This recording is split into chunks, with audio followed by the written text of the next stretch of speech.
নমস্কার সবাইকে। Cook with chef Satia চ্যানেলে আপনাদের স্বাগত। আজ আমি নিয়ে এসেছি কলকাতার আসল স্বাদের একটি জনপ্রিয় রেসিপি, আলু পটলের কষা। খুব সহজ উপকরণে দারুণ স্বাদ। চলুন শুরু করি। এর জন্য চাই আলু, পটল, পেঁয়াজ, গরম মশলা, ঘি। খুবই সহজ উপকরণ দিয়ে বানানো এই রেসিপি। চলুন দেখুন কীভাবে তৈরি করা হয়। প্রথমে পটলকে আমরা পিলার দিয়ে ছিলে নিয়েছি। আলু রয়েছে, আলুকে আমরা কেটে নেব, আর পটলকেও ঠিক ওইভাবে কেটে নেব ওয়েজেস। এরপর পটলগুলোকে আর আলুগুলোকে ম্যারিনেট করতে হবে। প্রথমে এর জন্য নেব হাফ চা চামচ হলুদের পাউডার, হলুদ গুঁড়ো, আর নেব একটু সল্ট আর হলুদ দিয়ে এটা মাখানো হলে খুব সুন্দর একটা কোটিং আসবে। যখন এটাকে আমরা তেলে ভাজা করব, এইভাবে আমরা ম্যারিনেশন করব। ততক্ষণে প্যানটা গরম হচ্ছে স্টোভের উপরে। আলুটাকেও ঠিক সেইভাবে ম্যারিনেট করে নেব হলুদ আর টার্মেরিক পাউডার, হলুদ পাউডার দিয়ে। ভালো করে মিক্স করে নিই।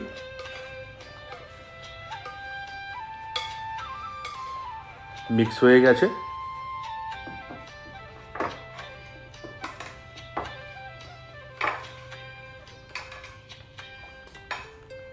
এবারে কি করব? এবারে এটাকে আমরা এক এক করে ফ্রাই করে নেব। এর জন্য চাই তেল, মাস্টার্ড অয়েল। আপনি নর্মাল তেলও ব্যবহার করতে পারেন।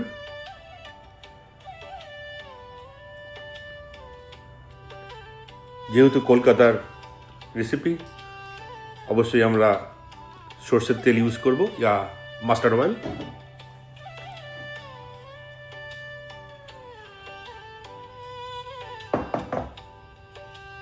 তেল গরম হয়ে গেছে। এখন আমরা পটলটাকে ফ্রাই করব। ম্যারিনেট করে যে রেখেছিলাম, ঠিক এইভাবে ফ্রাই করতে হবে। মনে রাখবেন যেন পটলটা সুন্দর ব্রাউন কালার আসে। দুপাশে ভেজে নিতে হবে। এরপর এটাকে আমরা ছোট্ট একটা বোলের মধ্যে সাইডে রাখলাম। একই তেলে এবার আমরা ভাজবো আলু যে আমরা কেটে রেখেছিলাম ওয়েজেস। আপনি এই যে আলু যে ভালো করে ধুয়ে আলু ছিলে কিংবা উইথ স্কিনও আপনি ইউজ করতে পারেন। তো আমি দেখুন এভাবে আমি ভালো করে ধুয়ে আমি আলু যে স্কিনটা ছিল সেটা রেখেছি। তারপরে ওয়েজেস কেটে আমি ওটাকে ম্যারিনেট করেছি। এবারে আমরা ফ্রাই করব।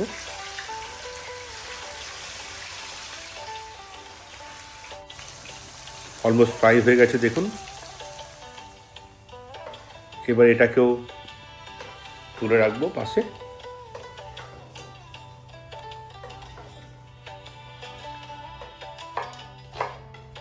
এবারে আমরা একটা আদা, রসুন, পেঁয়াজ, শুকনো লঙ্কা আর জিরা দিয়ে একটা পেস্ট তৈরি করব। এইভাবে অনেকটা কেটে একটা মিক্সারের মধ্যে আমরা মশলাটা বানাবো। এর মধ্যে সামান্য একটু নুন ডালবো, একটু জিরা, গোটা জিরা,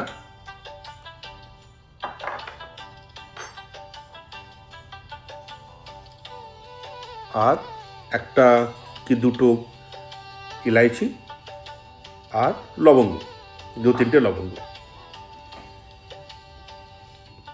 আর যে আমি শুকনো লঙ্কা যে ভিজিয়ে রেখেছিলাম সেটাকে এর মধ্যে দিয়ে একসাথে গ্রাইন্ডার মিক্সচারে পিষে নেব মশলাটাকে।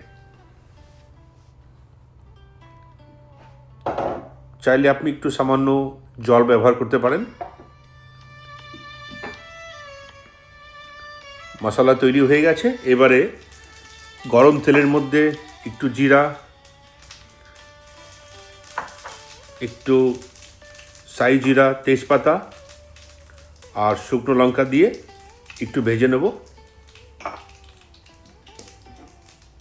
তারপরে যে মশলাটা পিষে রেখেছিলাম সেই মশলাটা এর মধ্যে অ্যাড করব। অ্যাড করার পরে এটাকে ভালো করে কুক করতে হবে, মিক্স করতে হবে।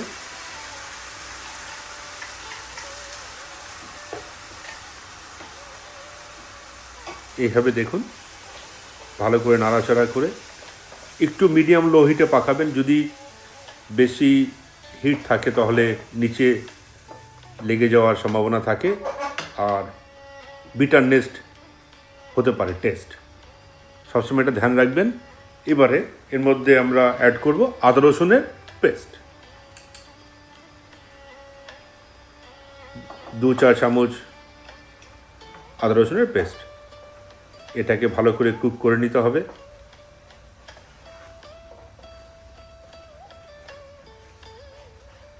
চাইলে আপনি একটু জল ঢেলে মশলাটাকে একটু ভালো করে কষিয়ে নিতে পারেন। যেহেতু মনে রাখবেন এর নাম আলু পটলের কষা, সবসময় মনে রাখতে হবে যে মশলাটা যেন ভালো করে কষানো হয়। এরপরে আমরা অ্যাড করব হলুদ পাউডার 2-4 চামচ, আর লঙ্কার গুঁড়ো আর ধনে পাউডার। আবার এটাকে কুক করব 2 থেকে 3 মিনিট। ভালো করে মশলাটাকে ভুনতে হবে যতক্ষণ না তেল ছেড়ে দেয় মশলা থেকে। এইবারে যে গ্রাইন্ডারের মধ্যে যে মশলাটা লেগেছিল ওটা আমি একটু জল দিয়ে ওটাকে এখন কষানো হবে।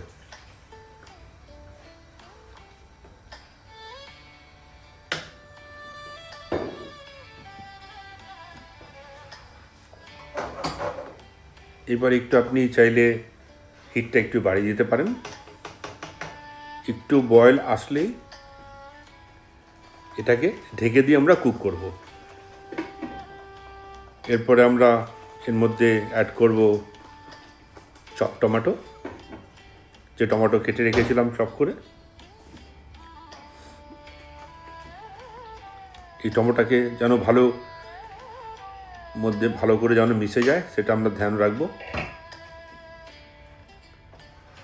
দেখুন সুন্দর গন্ধও বেরোচ্ছে। এখন মশলা পুরো কষা হয়ে গেছে, উপর থেকে তেলও ছেড়েছে।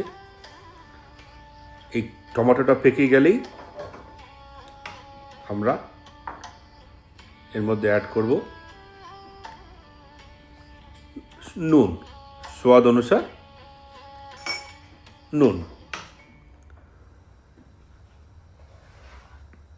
ভালো করে নাড়িয়ে ছাড়িয়ে একটু মিক্স করতে হবে।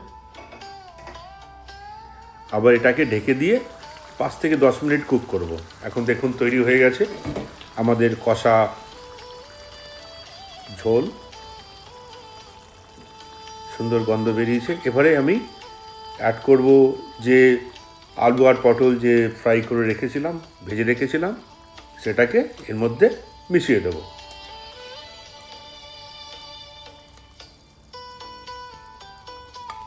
মিশিয়ে দিয়ে ভালো করে নেড়ে ছেড়ে এটাকে কুক করে নেব।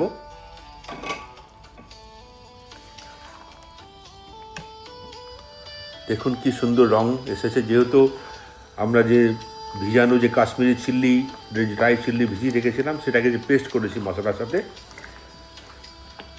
এই জন্য সুন্দর রংটা চলে এসেছে।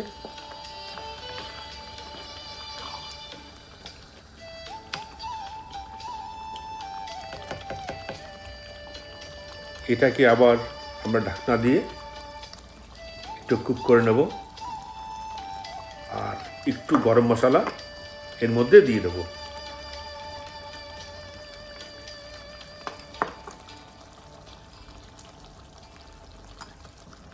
গরম মশলা দেওয়া হয়ে গেছে। এখন ভালো করে মিক্স করে আমরা এটাকে ঢেকে কিছুক্ষণের জন্য পাকিয়ে নেব।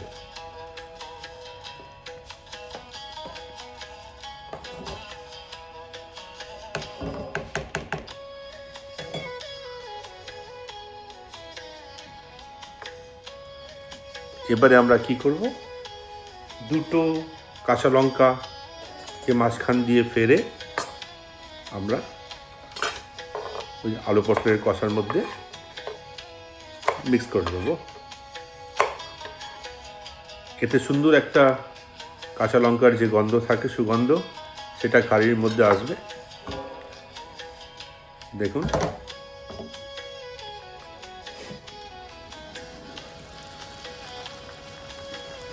এবারে দেখুন পুরো তৈরি হয়ে গেছে আমাদের আলু পটলের কষা।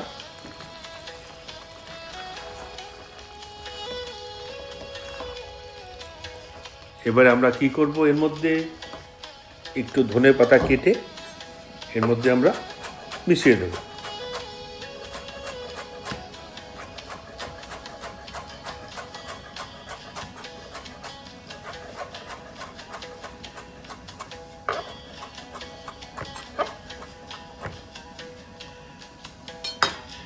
ধনে পাতা কাটা হয়ে গেছে।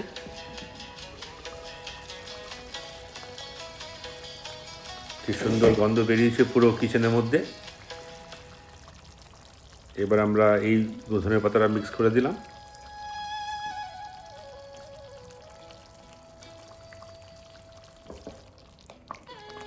একটু নাড়িয়ে চাড়িয়ে একটু নামানোর আগে ফিনিশিংয়ে একটু ঘি, 1 চামচ দেশি ঘি দিয়ে এটাকে নাড়িয়ে চাড়িয়ে রান্না শেষ করতে হবে। আর কলকাতার খানা, বাঙালির খানা, একটু সুগার তো দিতেই হবে, এর জন্য একটু চিনি এর মধ্যে অ্যাড করলাম। নাও তৈরি হয়ে গেছে। এখন আমরা দেখুন কীভাবে পরিবেশন করব। আপনি এই আলু পটল কষার সাথে গরম ভাত কিংবা রুটি দিয়ে খেতে পারেন। খুবই সুস্বাদু, পিওর ভেজিটেরিয়ান অ্যান্ড ভিগান। আপনি যদি ঘি না ডালেন তাহলে এটা ভিগান হয়ে গেল, আর ভেজিটেরিয়ান অফকোর্স। তো আপনারা সবাই এটা ট্রাই করুন বাড়িতে, আর কমেন্ট, লাইক, শেয়ার করতে ভুলবেন না। যদি এই রেসিপি ভালো লেগে থাকে অবশ্যই সাবস্ক্রাইব করবেন আমার চ্যানেলে কুক উইথ শেফ সত্যা। আবার আমরা আসবো নতুন ভিডিও, নতুন রেসিপির সাথে। নমস্কার।